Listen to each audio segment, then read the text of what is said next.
عمر بھر سنگ زنی کرتے رہے اہل وطن، یہ الگ بات کہ دفنائیں گے اعزاز کے ساتھ۔ بسم اللہ الرحمن الرحیم۔ السلام علیکم ناظرین کرام، میں ہوں مخدوم شہاب الدین اور آپ دیکھ رہے ہیں میرا فیس بک اور یوٹیوب چینل۔ امید کرتا ہوں آپ سب لوگ بخیر و عافیت ہوں گے اور جہاں بھی ہوں گے اپنے اہل خانہ سمیت خوش بھی ہوں گے اور محفوظ بھی۔ ناظرین کرام، پاکستان کے محسن، پاکستان کے ہیرو اور پاکستانی قوم پر اب تک کا سب سے بڑا احسان کرنے والے اور پاکستان کے دفاع کو ناقابل تسخیر بنانے والے ڈاکٹر عبدالقدیر خان 85 برس کی عمر میں اپنے خالق حقیقی سے جا ملے ہیں۔ ان کی زندگی پوری قوم کے سامنے ہے۔ ان کی پاکستان کے لیے خدمات اور پاکستان سے محبت، ایسی محبت جس میں پریشانیاں بھی ہیں، ایسی محبت جس میں انہوں نے مصیبتیں جھیلیں اور یہ مصیبتیں بھی جھیل کر وہ پاکستان کی سرزمین سے کبھی بھی غداری نہ کر سکے۔ پاکستان سے محبت جو ہے وہ ان کی کبھی بھی کم نہ ہو سکی اور ہمیشہ پاکستان کی فکر میں ہی رہتے تھے، اور ایسا لگتا ہے کہ پاکستان کی فکر جو ہے وہ اپنے سینے میں دبائے ہی ڈاکٹر عبدالقدیر خان جو ہیں وہ اس دنیا سے چلے گئے ہیں۔ ناظرین کرام، ان کی موت پر افسوس سے زیادہ میں یہ سمجھتا ہوں کہ ان کی زندگی کو، ان کی اچیومنٹ کو سیلیبریٹ تو کرنا چاہیے، لیکن افسوس ایک چیز کا ہے، خلش ایک بات کی ہے کہ ہم اپنے ہیرو کا مان نہیں رکھ سکے، ہم اپنے ہیرو کو وہ اعزاز نہیں دے سکے، ہم اپنے ہیرو کو، اپنے محسن کو ہم نے دکھا دیا کہ ہم احسان فراموش قوم ہیں۔ ہم اپنے ہیرو کے لیے کھڑے نہیں ہو سکے اس وقت جب اسے ہماری ضرورت تھی۔ لیکن ناظرین کرام، ان کی محبت، ان کی لازوال داستان جو ہے یہ پاکستان سے محبت کی، یہ آنے والے دنوں، آنے والے سالوں، آنے والی دہائیوں نہیں بلکہ آنے والی صدیوں میں یاد رکھی جائے گی۔ اور جس طرح سے انہوں نے بنایا ایٹمی پروگرام، جو پرابلمز فیس کی، نیدرلینڈ، بیلجیم، جرمنی، وہاں پر ان کے اوپر کیسز ہوئے، وہاں سے ایٹمی معلومات چوری کرنے سے لے کر کیا کچھ ان پر الزامات نہیں لگے۔ لیکن ناظرین کرام، آج کی یہ ویڈیو بڑی اہم ہے۔ آج کی اس ویڈیو میں ناظرین کرام میں آپ کے سامنے کچھ ڈیٹیلز جو ہیں وہ رکھ دیتا ہوں جو بڑی امپورٹنٹ ہیں، اور یہ ڈیٹیلز عمران خان کے حوالے سے ڈاکٹر عبدالقدیر خان کا آخری پیغام ہے۔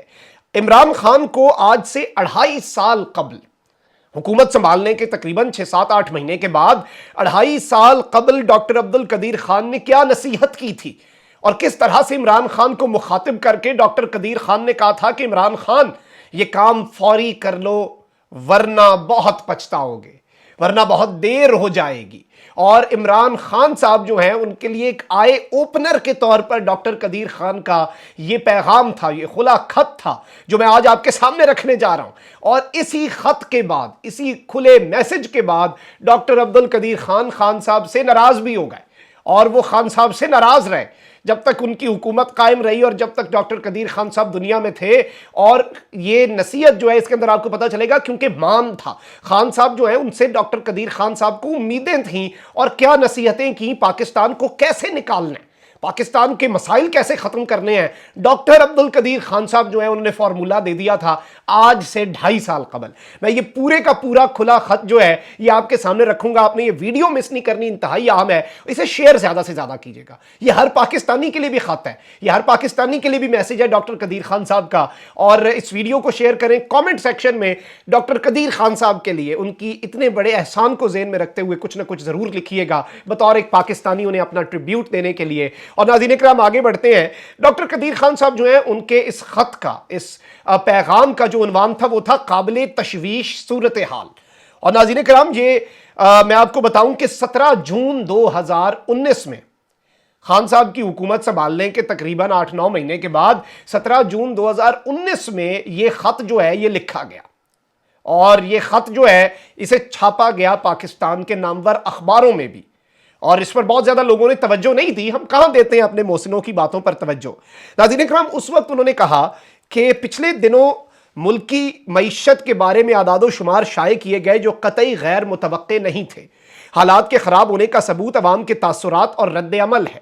ہر شخص مہنگائی اور بد انتظامی کی شکایت کر رہا ہے، اور اس سب کے اندر کہتے ہیں کہ میں نے بھی چند بیشتر ان کو مخاطب کر کے کئی خراب حالات پر توجہ دلائی۔ ایک دوست نے کہا کہ وزیر اعظم کی توجہ برے حالات کی جانب کیوں نہیں دلاتے، وزیر اعظم کو کیوں نہیں اس کے بارے میں بتایا جاتا، اور کیا خوبصورت اور حقیقی بات کر دی۔ کہتے ہیں کہ میں نے عرض کیا کہ مجھے تو یہ احساس ہو رہا ہے کہ پرانے دور کی طرح روز صبح 2-4 اخبارات کے اسپیشل ایڈیشن شائع کر کے وزیر اعظم کی خدمت میں پیش کر دیے جاتے ہیں اور خوشامدی ان کی سرخیوں کی جانب توجہ دلا کر وزیر اعظم اور حکومت کی کارکردگی کے بارے تعریفوں کے پل باندھ دیتے ہیں۔ ڈاکٹر صاحب جی لکھتے ہیں کہ کمزوریوں اور غلط اقدام کی طرف توجہ دلائی اور بلکہ اس کی اصلاح کے لیے بھی اچھے مشورے دیے، مگر بدقسمتی سے ہر اچھی نصیحت، ہر خرابی کی نشاندہی کو اپوزیشن کا ایجنڈا بھی تصور کیا جاتا ہے۔ تو یہ ایک بڑا پرابلم ہے۔ ڈاکٹر قدیر خان صاحب نے لکھا، یہ ان کا ابتدائیہ تھا اس خط کا، انہوں نے جو اس کے اندر اس کا اوپننگ سٹیٹمنٹ جو ہے، اور یہ انہوں نے بتایا کہ وہ کتنے لائل ہیں اور وہ ملک کو بہتری کی جانب جاتا ہوا دیکھنا چاہتے ہیں۔ ناظرین اکرام، اس سب کے اندر میں آپ کو یہ بتاؤں کہ اس میں 1864 کے حوالے سے ڈاکٹر قدیر خان صاحب نے لکھا کہ روسی فوجیں آہستہ آہستہ سینٹرل ایشیا کی ریاستوں کو ہضم کرتی جا رہی تھیں۔ خفیہ اداروں نے امیر بخارا کو بارہا خطرے سے آگاہ کیا، مگر خوشامدی مشیروں نے کہا کہ ان کے بہادر جوان روسیوں کو ان کی سرحد تک بھگا کر آئیں گے۔ چند دن میں روسی افواج نے توپوں سے شہر کی فصیلیں اڑانا شروع کر دیں اور بخارا پر قبضہ کر لیا۔ کسی زمانے میں امیر بخارا کی دھاک بیٹھی ہوئی تھی، دور دور تک اس کے علاقے کی سلطنت کا حصہ تھے۔ تقریباً اسی قسم کے حالات و واقعات اور مشیروں کے مشوروں نے لاتعداد اسلامی طاقتوں اور حکومتوں کو تباہ کر دیا۔ مجھے ڈر لگ رہا ہے کہ موجودہ حالات اس پرانے دور کی ایک اہم کڑی تو نہیں ہے۔ یہ ایک میسج تھا کہ اپنے مشیروں نے عوام کا غم، عوام کو دیکھیں کہ عوام کے اندر کیا ہے۔ اب اس کے اندر میں آپ کو یہ بتاؤں کہ ڈاکٹر قدیر خان صاحب نے آگے کیا لکھا۔ کہتے ہیں کہ دیکھیے، اب یہ ایک عام تاثر ہے کہ اگر آپ نے Oxford, Cambridge, London school of economics, Harvard, Stanford سے کوئی ڈگری لے لی ہے تو آپ ہر فن مولا ہو گئے ہیں، یا یہ کہ آپ کو ورلڈ بینک یا آئی ایم ایف نے بھرتی کر لیا ہے تو آپ فائنینشیل وزرڈ ہو گئے ہیں۔ یہ نہایت غلط تاثر ہے کہ یہ نہیں کہ آپ نے وہاں پہ نوکری کر لی تو آپ دنیا کے بہترین فائنینشیل وزرڈ بن گئے، یا پھر اگر اچھے اداروں سے تعلیم حاصل کر لی تو بہت فن خان بن گئے۔ انسان یونیورسٹی کے نام یا ڈگری سے ماہر نہیں بن جاتا، اس کی اپنی قدرتی صلاحیت اس کو ماہر بناتی ہے۔ بین الاقوامی ادارے غیر ترقی یافتہ ملکوں کے چند تعلیم یافتہ لوگوں کو بھرتی کر لیتے ہیں اور ان کے ذریعے غریب ملکوں کی معیشت تباہ کر کے اپنا غلام بنانے کی کوشش کرتے ہیں۔ کیا خوبصورت بات۔ اور جس طرح سے علامہ اقبال نے کہا تھا، مسلمان کو مسلمان کر دیا طوفان مغرب نے، اور یہ جو مشرق ہے، یہ یورپ ہے، اس کے اندر جو رہ کر گیا ہے، جو یہاں سے دیکھ کر جاتا ہے، یا تو وہ پھر ان کا اعلی کار بن جاتا ہے یا پھر وہ ان کی حقیقت سمجھ جاتا ہے۔ ڈاکٹر قدیر خان بھی ان کی حقیقت جو ہے وہ سمجھ چکا تھے۔ اب اس سب کے اندر ناظرین کرام میں آپ کو یہ بتاؤں کہ انہوں نے مزید چیزیں بھی لکھی اور تمام تر باتیں لکھی۔ میں ان کا لب لباب آپ کے سامنے رکھنا چاہتا ہوں اس خط کا۔ کہتے ہیں کہ وزیر اعظم صاحب، آپ کو غلام اسحاق خان صاحب اور اے جی این قاضی صاحب ایسے لوگ ملیں گے جو بغیر فائنینشیل ڈگری کے ملک کو اعلیٰ طریقے سے چلاتے رہے اور عوام پر کبھی بے جا بوجھ نہ ڈالا۔ آپ اپنی پوری فائنینشیل ٹیم کو ایک طرف کر دیں اور ایک ٹیم کامیاب بزنس مینوں کی بنائیں۔ ہمارے ملک کے بعض بزنس مین نہایت کامیاب سمجھدار لوگ ہیں، یہ ملک کی معیشت کو آپ کی پوری ٹیم سے 100 گنا بہتر سمجھتے ہیں۔ انہوں نے کبھی اپنی بزنس میں نقصان نہیں اٹھایا، انہوں نے اربوں روپیہ سالانہ آپ کو ٹیکس دیے ہیں جب آپ سے کسی قسم کی مالی یا سیاسی سہولت نہیں مانگی۔ یہ نہ صرف رزق حلال کماتے ہیں بلکہ نہایت مخیر شخصیتوں کے مالک ہیں۔ انہوں نے کبھی حرام کو حلال نہیں کیا، دیندار اور ایماندار لوگ ہیں۔ آپ سے تنخواہ لے کر آپ کی ہاں میں ہاں نہیں ملاتے، ان کو آپ سے تنخواہ کی ضرورت ہی نہیں ہے۔ ایسے لوگوں کی ایک ٹیم بنائی جائے۔ اور اس سب کے اندر میں آپ کو یہ بتاؤں کہ انہوں نے مزید لکھا کہ آپ ذرا غور کیجئے کہ 1400 سال پیچھے جائیں جب نہ کوئی ہوائی جہاز تھا، نہ کاریں تھیں، نہ ریلوے، نہ فون، غرض مواصلاتی نظام کی کوئی بھی سہولت نہ تھی، اور حضرت عمر رضی اللہ تعالیٰ عنہ کی حکومت پاکستان سے 8 گنا بڑی تھی۔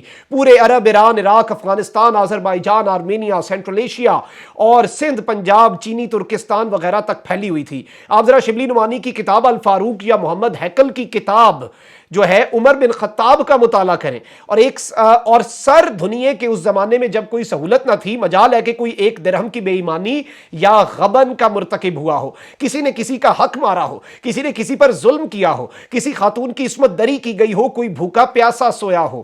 ہم آج کل حکمرانوں کی تقریریں سنتے ہیں، ریاست مدینہ کی بات ہوتی ہے، اور اس سب کے اندر وہ لیتے ہیں کہ خبریں سنتے ہیں کہ معصوم بچیوں اور بچوں کو کس طرح تشدد کا نشانہ بنایا جا رہا ہے اور کس بے دردی سے قتل کیا جا رہا ہے۔ ایسے ظلم کرنے والوں کے کھلے عام ہاتھ کاٹ دینے چاہیے۔ یہاں حجاج بن یوسف جیسے سختگیر حاکم کی ضرورت ہے، ورنہ یہ ملک بد سے بدتر حالات کا شکار ہو جائے گا۔ اللہ ہی ہمارا حامی و ناصر ہو۔ یہ ناظرین کرام روزنامہ جنگ میں بھی چھپا، اخباروں میں چھپا، پورے سوشل میڈیا پر اس وقت یہ لیٹر آیا، لیکن اس پر اتنی توجہ نہیں دی گئی۔ لیکن اب میرے یہ ہاتھ جوڑ کر گزارش ہوگی وزیر اعظم پاکستان سے، خان صاحب بہت سپورٹ ہم آپ کو کرتے ہیں، آپ کی ایمانداری کے ہم معترف ہیں، لیکن یہ باتیں بڑی اہم ہیں جو ڈاکٹر قدیر خان صاحب نے کی. انہوں نے کہا کہ 1400 سال پہلے جائیں اور وہ ان کا دیکھیں کہ کیسے نظام چلاتے تھے. سخت گیر حاکم چاہیے، ظلم ہو رہا ہے ہاتھ کاٹ دے. یہ جو آپ کے ارد گرد خوشامدی ہیں ان سے آپ چھٹکارا حاصل کریں. اور یہ دیگر تمام تر لوگ جو ہے، یہ کتنی بڑی باتیں اور کتنی اہم ترین باتیں ہیں. اور یقین مانیں حکومت کو بڑے مسائل ہیں اس وقت. حکومت پاکستان بہتر ڈائریکشن میں جا رہا ہے لیکن عوام تک ریلیف پہنچانے میں ناکام ہے. عوام کے اندر جس طرح کے جذبات پائے جا رہے ہیں، اگلے 2 سال میں اگر یہ بدلا نہ گیا تو حالات حکومت کے لیے خراب ہو سکتے ہیں. اس چیز کو ہمیں ایکسیپٹ کرنا پڑے گا. اور اگر پی ٹی آئی اسے نہیں مانتی، اسے نہیں ایکسیپٹ کرتی، تو وہ اپنا نقصان کر رہی ہے کیونکہ وہ اپنا پولیٹیکل کریئر خراب کر رہے ہیں. لیکن اگر یہ ڈاکٹر قدیر خان صاحب کی بات خان صاحب پلے باندھ لیں، اسے نتھی کر لیں اپنے ساتھ اور اسے اپنے پلے باندھ کر اس ملک کو لے کر چلیں، ملک کا نظام لے کر چلیں، تو یقین مانے ناظرین کرام حالات جو ہیں انشاءاللہ وہ اس طرح سے بہتر ہوں گے کہ دنیا دیکھے گی اور دنیا پاکستان کو ابھرتے ہوئے دیکھے گی. اور یہ اسلامی نظام جو ہے وہی اصل مسئلہ کا حل ہے. اور یہ ڈاکٹر قدیر خان یہ وہ شخص ہے جنہوں نے ہمیں ایٹم بم دیا اور آج اسی ایٹم بم کے سر پر ہم ایبسولوٹلی ناٹ بھی کہتے ہیں. اسی ایٹم بم کے سر پر ہم بھارت کی آنکھوں میں آنکھیں ڈال کر دیکھتے ہیں. ان کی باتوں کو اس طرح سے میں سمجھتا ہوں اگنور نہیں کیا جا سکتا. اس ویڈیو کو زیادہ سے زیادہ شیئر کریں تاکہ میکسیمم لوگوں تک پہنچ سکے. اپنا بہت خیال رکھیں. اللہ نگہبان. پاکستان زندہ باد.